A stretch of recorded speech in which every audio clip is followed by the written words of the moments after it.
Now, a parent-child relationship is a special one. It nurtures the physical and emotional development of a child. So today we're taking a closer look at the relationships that mothers and daughters have around body image and food. And joining me for this discussion are two familiar faces on the show, life and relationship coach Leah C4 and Nicci Robertson, who is an NLP practitioner and nutritional therapist. So nice to have you guys together on the couch for a change. Thank you.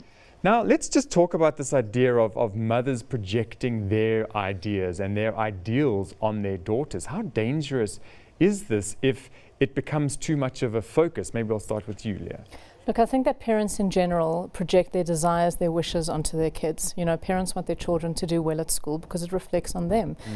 Parents have an image of how they want their children to look without actually thinking is how the child themselves want to look. You know, so parents come with a whole lot of dreams and ideas for their kids that they've got to look at, because children feel a huge amount of pressure to live up to parents' expectations.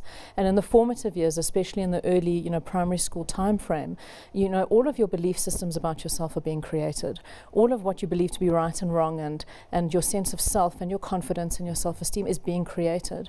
And if there's a total obsession with how you must eat and how you must dress and how you must look, it really starts to erode that really important foundation phase. And Nicci, in terms of young daughters or young girls creating their own understanding of the world, I mean, you've got this concept of beauty and image, and we buy into it wholeheartedly so often, which is generally something created by the media. So what is missing for young girls to really form their own views of the world? What I think, and this is a really tricky one, because most women, many women that I know, have a poor self-esteem or a poor body image, even if they're gorgeous, and you look at them and you go, what on earth are you worried about? There's some form of insecurity there, and we project that onto our kids whether we want to or not, because they hear us talk ourselves down. They hear us complain about ourselves. And then they look at themselves and they go, well, there's something wrong with me too. My mom is gorgeous, or my mom is normal, but she hates herself on some level, because kids don't understand the subtleties between outright hating yourself and just not being comfortable with something.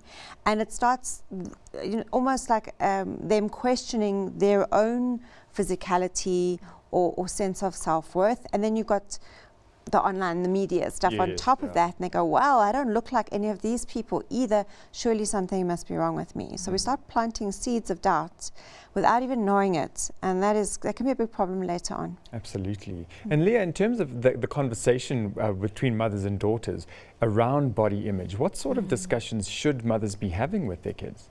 I think that it's about empowerment always, with young girls especially, and what makes you feel empowered about yourself.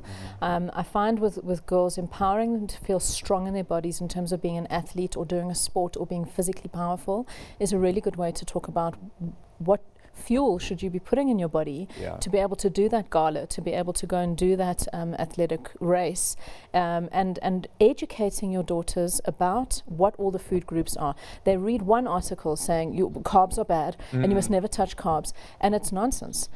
You've got to educate them highly about what every single food group does, and I think Nicci is fantastic. I refer a lot of my clients' daughters to her for this exact reason. When a professional can sit with your daughter and say, right, all these nonsense articles you're reading online, this is actually what your body needs. This is what you need when you are growing and you are developing and you are still building your body, and that you will go through hormonal phases. You are going to go through puberty. There are going to be times when you're carrying a bit more weight than other times in this time of growth, and it's all okay. So definitely talking about how do you find your own self-confidence, your own self-esteem, and really to stop the comparison. And moms do this, well, when I was your age, absolutely. I never did this, or I ate that, or it's so you can't compare yourself. You're a completely different makeup to your child. So stop with the comparing, and definitely stop with comparing to your friend's daughter. Well, look what she looks like in her dance outfit. You need to lose a bit to match her. So comparison really is the thief of joy, and you've got to stop with the comparison. Absolutely.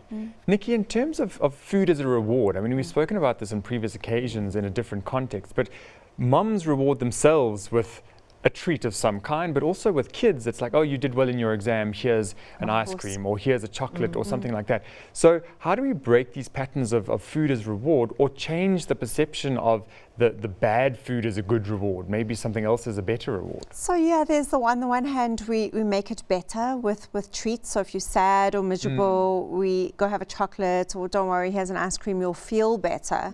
Instead of first addressing, well, why are you feeling sad in the first place? So I don't know if it's such a bad thing if we're just jumping into rewarding with sugar or making it better with food. That's the problem, because food is part of our existence. It's always going to be a celebratory fact. It's always going to be something that's part of the human psyche, not just what we're eating. So when a person is feeling miserable or feeling or celebrating, is to actually acknowledge the person and who they are and what they're going through, before not letting food be the first thing that we do. Because yes, we do want to go and have a cup of tea and a rusk sometimes because it feels okay, but don't go not acknowledging what got you there. And I think then you can start differentiating that we can go out and have a party and celebrate, but it's not everything that there is. There's still a human being going on here. And I can't just fix everything with the chocolates. And they're healthier coping mechanisms. Oh yeah. And that's a single coping mechanism is food. Yeah. And there's other coping mechanisms for bad days. And we have to teach our kids better emotional coping techniques than just going to food. Yeah. And we do it as with wine. Yes, We do it with coffee drinking. in the morning, wine at the end of the day. Absolutely. So I think that's also teaching kids is like there's you're going to feel emotions that are uncomfortable for you. And a lot of them, especially in puberty, and what is a coping mechanism that isn't always let's go and have an ice cream. Yes, yeah. And then if we break it into the broader sense, so there's body image and food, but then there's also exercise as well. How much of a mother's lifestyle is imprinted on a child inadvertently before a word is even said? So if a mother doesn't exercise and doesn't eat well, will the child always inevitably have an impact there, or feel an impact there? You've nailed it. So kids are our mirrors, and they model what we do. They hear everything we say. I think they even hear what we think half the time. So they are almost little mini-me's, whether we want it or not. So if we're going to buy rubbish food, we're not going to exercise, and we're going to have negative self-talk, our kids are going to do that too, until we consciously stop doing that to ourselves. And then you can stop that pattern, that pervasive pattern of destruction down the line. Or they'd go the opposite direction. I've sometimes seen is either they will become like the parent, or they're going to be so repulsed by the parent's behavior that they want to go in the other direction. And in an extreme often. Extreme. I will never be like you. I will never look like you. And they take it quite seriously. And I've seen that a lot with clients, especially when there's extreme obesity involved, that a child can go, that's not the path that I want to go for myself. But we are very hypocritical as parents, because we say, you must eat healthily and you must do your exercise while we're on the couch watching Netflix with knickknacks in our hand.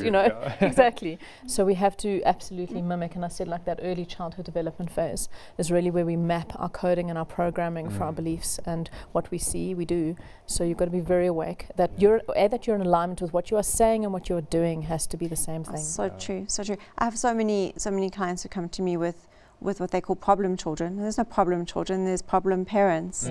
And it's always about the parent. Almost always. It's, the child is not well, or the child's overweight, or the child's not socially integrating, or doesn't want to exercise, won't get off the couch. It's like, well, what do you do? It's like, well, I do that. It's like, so why do you expect your child to feel any different? Absolutely. We've got to work on ourselves before we expect our kids to change. And especially with girls, is teaching them self-autonomy. This is a big one with girls, is that they don't feel the right to say no. They don't feel the right to put a boundary in place. So the eating problem comes if they go to like a party where there's a lot of rubbish, or there's pizza, and they've been on a very clean eating, and they feel a bit awkward saying to the parent, like, I don't want to eat that, or I'm a vegetarian, I can't eat that. They just go with the flow because they don't want to be seen. So to be argumentative, so you've got to teach your daughters especially, you are allowed to say no anytime a situation makes you feel uncomfortable. And if what is being offered is not what you want, give me a call, I will come and drop something off for you, or speak to the host, and I'm pretty sure that they can have another alternative for you. But teenagers let their eating go off the rails because they feel they can't demand more for themselves, or they can't demand better for themselves. Now, Nicci, if we look at a situation that might not be ideal, so not great eating habits or exercising habits or any sort of activities, for a mom and a daughter to do something together as a team in a way, so to change patterns but not feel like one is pushing the other or driving the other or dragging the other perhaps, how do you build a good, enjoyable process into that? Yeah, you know, I think that's exactly, it always feels like someone's pushing someone else. My mom's forcing me to do this. There's always going to be a relationship push and pull. But again, if you're aware of that up front and you can sit down and talk about it. It's very easy to lapse into that, I'm your mother, I told you to do this. There's no place for that anymore. I think we've learned, you know, that doesn't work for anybody. It never did work for anybody. It's to say, you know, why are we doing this together? We want to help each other. How can we make it fun? I don't think enough importance is put on fun when it comes to health. Absolutely. It's a chore. Eat healthy, you know, get to the gym. Oh, that's terrible. Where's the fun gone? And if it's a fun thing that you can do with someone and you can challenge each other healthily, then you're more inclined to make it into a lifestyle, to make it into a habit because you're enjoying it. So if it starts to become a mission and a chore and you start getting irritated with each other over it, it's like, I've got to change track here. Yeah, it's a mind shift. It's kind of a perception around things. We touched on it briefly, but social media, like what is the danger there? Because it's, how do you can't ban it. It's impossible in this day and age to ban it or take it away. But how do you get people to think differently about it in terms of if you're a mother and you've got a daughter who's just hell-bent on wanting to mimic everything on social media? How do you approach that? Listen, I think what has been fantastic on social media, especially lately, is the amount of really big influencers who are getting a lot more real on social media. And you see them, like, this is what it took for me to look like in this photo, but this is what I actually look like in real life. So I think you find more inspirational people to recommend to your daughters to say, look at this amazing person, why don't you follow them? So it's supporting them to keep following people without saying your phone is banned, you can't follow people, you're not allowed to. It is keeping a check on who they do follow. I'm sorry, as a parent, you've got to be awake to this stuff and ask them why. I find that's a very powerful question for teenagers. Why do you follow them? Why does what they do stimulate you? Why do you think you need to look like them? What makes you think that's the mark of beauty?